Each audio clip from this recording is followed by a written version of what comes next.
Hi, I'm Alana Ivanenko, and today I'll be conducting an exploration of the latent heat of fusion of ice. Okay, so here's some background information. The specific heat of water is the number of calories needed to heat 1 gram of water up or down a degree Celsius.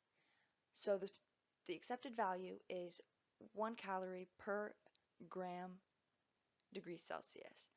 It is important to know that water, liquid water spans from 100 degrees Celsius to 0 degrees. In this investigation, you must know that water and ice can both exist at 0 degrees, and this is where latent heat comes in. Latent heat explains the energy released while turning ice into water, but not changing the temperature. Now that you know a little bit about latent heat, I will talk about the equation used in this investigation. The main equation is Q equals mLF, and this consists of three main variables: the mass of ice, the latent heat of fusion, and the energy transferred. So Q is energy lost by the water minus energy gained by the ice. In this investigation, I will need to find the initial and final temperatures, the initial and final mass, and specific heat of water, which we know is 1 degree Celsius, is 1.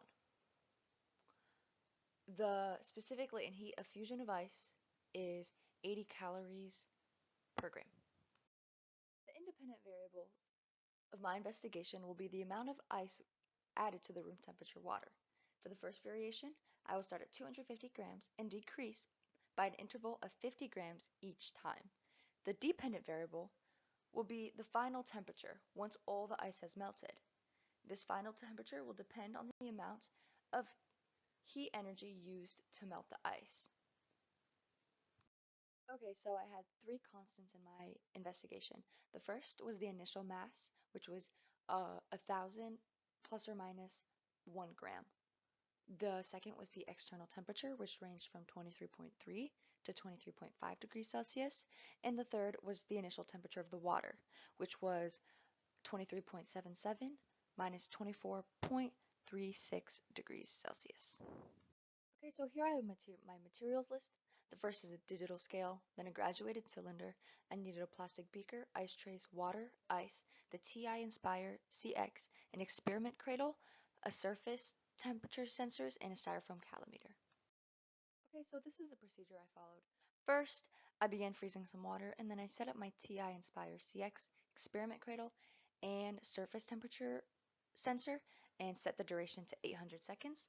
I then filled the calometer with 1,000 milliliters of water and measured the initial temperature.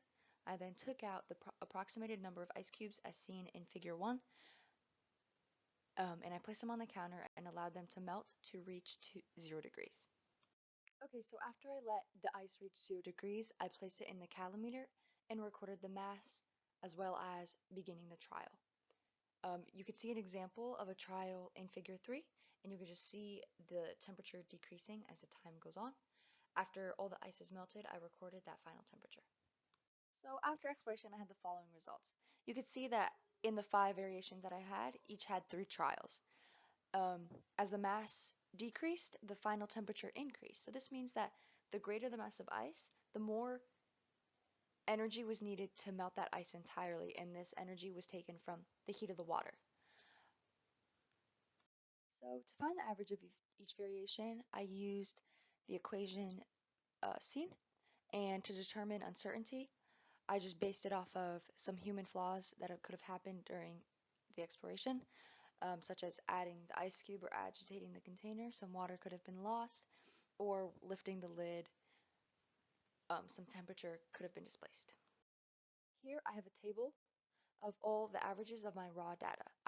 This table also has the uncertainties for each individual variable.